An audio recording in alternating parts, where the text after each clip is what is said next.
بسم اللہ الرحمن الرحیم۔ شب معراج کی صبح نبی اکرم صلی اللہ علیہ وآلہ وسلم نے حضرت ام ہانی رضی اللہ تعالی عنہا سے جب واقعہ معراج بیان کیا تو انہوں نے رسول اللہ سے عرض کی، اے اللہ کے رسول، یہ واقعہ آپ اپنی قوم کے سامنے نہ بیان کیجئے گا ورنہ وہ آپ کو اذیتیں دیں گے اور تکذیب کریں گے۔ ان کے جواب میں نبی اکرم نے فرمایا، اللہ کی قسم میں ان کے سامنے یہ ضرور بیان کروں گا۔ پھر آپ مسجد حرام تشریف لے گئے۔ آپ کے پاس سرگنہ کفر ابو جہل ملعون آیا۔ ابو جہل نبی کریم صلی اللہ علیہ وآلہ وسلم کا کافی مذاق اڑایا کرتا تھا۔ جب اس نے نبی اکرم کو دیکھا کہ وہ گہری سوچ میں پڑے ہوئے ہیں تو اس نے تنزیہ طور پر پوچھا، کیا کوئی نئی بات رونما ہوئی ہے؟ نبی کریم نے جواب دیتے ہوئے فرمایا، جی ہاں، میں آج رات بیت المقدس کا سفر کر کے آیا ہوں۔ جب ابو جہل نے نبی اکرم کی یہ بات سنی تو مذاق کرتے ہوئے کہنے لگا، کیا آپ واقعی سچ کہہ رہے ہیں؟ نبی کریم صلی اللہ علیہ وآلہ وسلم نے فرمایا، جی میں بالکل سچ بول رہا ہوں۔ ابو جہل نے کہا کہ میں مکہ کے سب لوگوں میں منادی کرواتا ہوں، آپ سب کے سامنے اپنے سفر کی وضاحت کر دو گے؟ تاجدار کائنات صلی اللہ علیہ وآلہ وسلم نے فرمایا، جی منادی کرا دو، میں سب کے سامنے سفر بیت المقدس کے بارے سب کو بتا دوں گا۔ ابو جہل نے سب لوگوں میں اعلان کیا کہ سب کے سب فوراً اکٹھے ہو جاؤ۔ ابو جہل کے اعلان کے مطابق سب لوگ اکٹھے ہوئے تو ابو جہل نے نبی کریم کو کہا کہ اے محمد صلی اللہ علیہ وآلہ وسلم، سب لوگوں کو اپنے سفر کے بارے میں آگاہ کر دو۔ حضرت محمد صلی اللہ علیہ وآلہ وسلم نے سب لوگوں کو فرمایا، میں آج رات بیت المقدس کا سفر کر کے آیا ہوں۔ جب نبی کریم نے سب لوگوں کو فرمایا کہ میں آج رات بیت المقدس کا سفر کر کے آیا ہوں تو سب لوگوں نے دریافت کیا کہ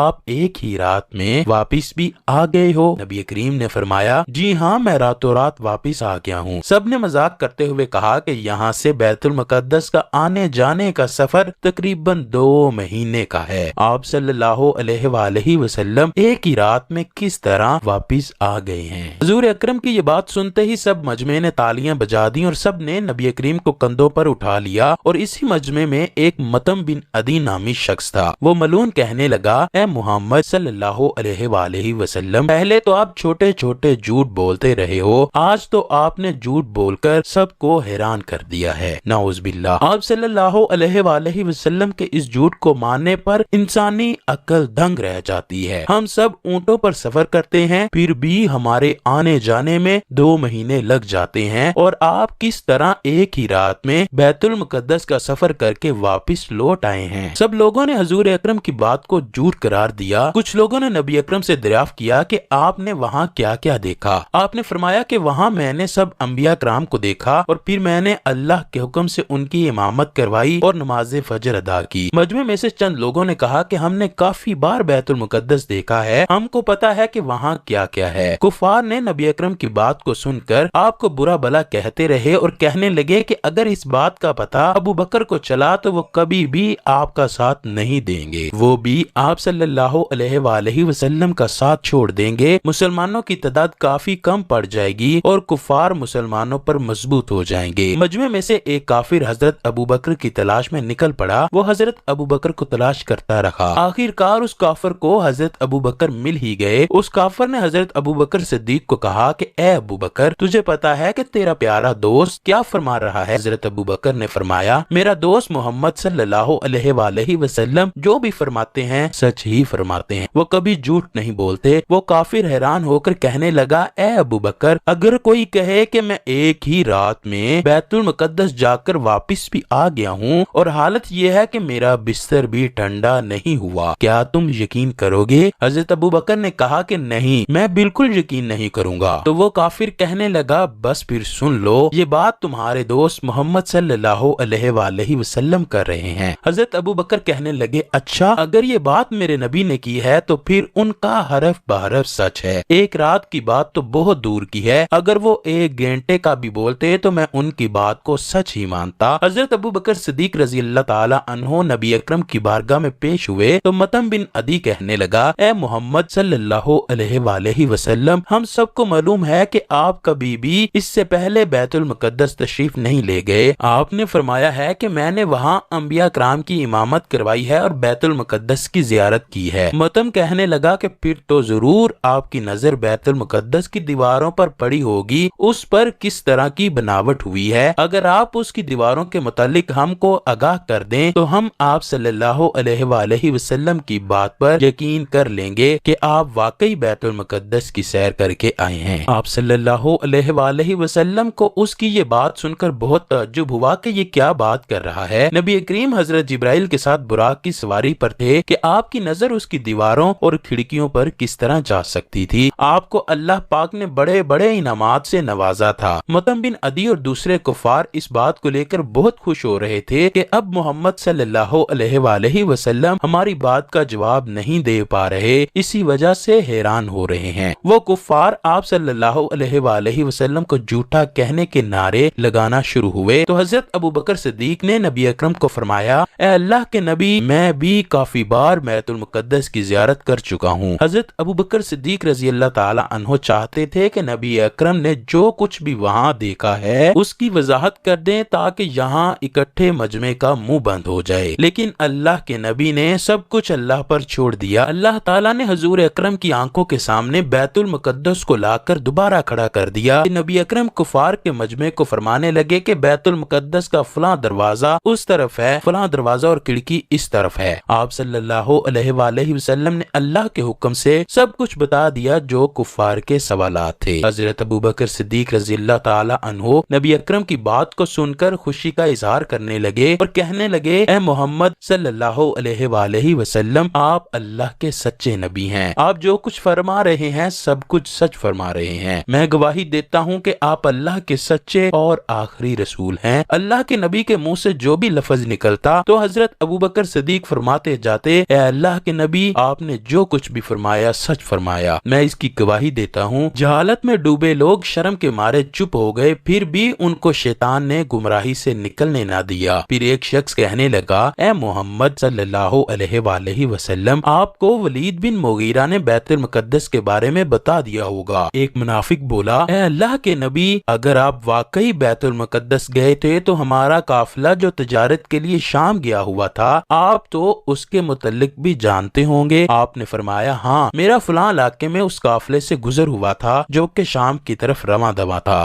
جب اس قافلے کے اونٹوں نے براق کو دیکھا تھا تو وہ اس قافلے کے اونٹ ڈر گئے اور ان کا ایک اونٹ براق سے ڈر کر قافلے سے دور بھاگ گیا تھا۔ جب وہ قافلہ مکہ واپس آیا تو لوگوں نے قافلے والوں سے دریافت کیا کہ نبی اکرم نے فرمایا ہے کہ تمہارے قافلے سے فلاں اونٹ دوڑ کر بھاگ گیا تھا۔ قافلے والے کہنے لگے، ہاں بالکل سچ ہے، ہمارے قافلے سے ایک اونٹ ڈر کر بھاگ گیا تھا، اللہ کے نبی نے سچ فرمایا ہے۔ پھر ایک اور شخص بولا کہ ہمارا دوسرا قافلہ بھی شام گیا ہوا ہے، آپ اس کے بارے میں کیا فرماتے ہیں؟ آپ نے فرمایا کہ ایک ایک اونٹ پر دو دو بوریاں لدی ہوئی ہیں، ان بوریوں کے رنگ فلاں فلاں ہیں۔ جب وہ قافلہ واپس آیا تو اس قافلے والوں سے بھی دریافت کیا گیا تو انہوں نے بھی کہا کہ نبی کریم نے سچ فرمایا۔ اس سب کے باوجود بھی کفار جہالت کے اندھیرے سے نہ نکلے۔ ایک اور شخص کہنے لگا، ہمارے خاندان کے کچھ افراد شام کی طرف گئے ہیں، وہ کب واپس لوٹیں گے؟ حضور اکرم صلی اللہ علیہ وآلہ وسلم نے فرمایا کہ وہ قافلہ فلاں دن اس وقت آپ کے پاس پہنچ جائے گا۔ اس سب قافلے والوں کے آگے ایک اونٹ آتا ہوا نظر آئے گا جس پر اون لدی ہوئی ہوگی۔ نبی کریم نے جو دن قافلے کی واپسی کا بتایا، اس دن قریش مکہ کا ایک بڑا لشکر باہر آ کر قافلے کا انتظار کرنے لگا۔ سب یہ دیکھنا چاہتے تھے کہ محمد صلی اللہ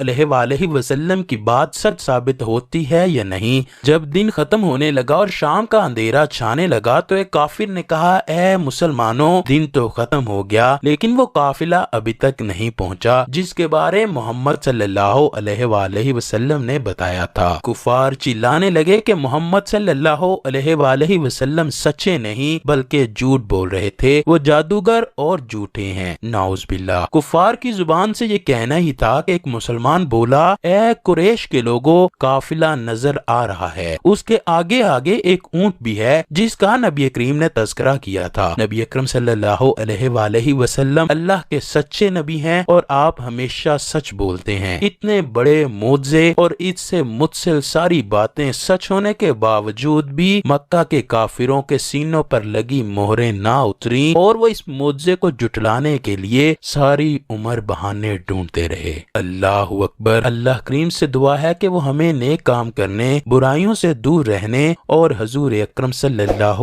علیہ وآلہ وسلم سے بے پناہ محبت عطا فرمائے۔ کمنٹ سیکشن میں آمین ضرور لکھیے گا۔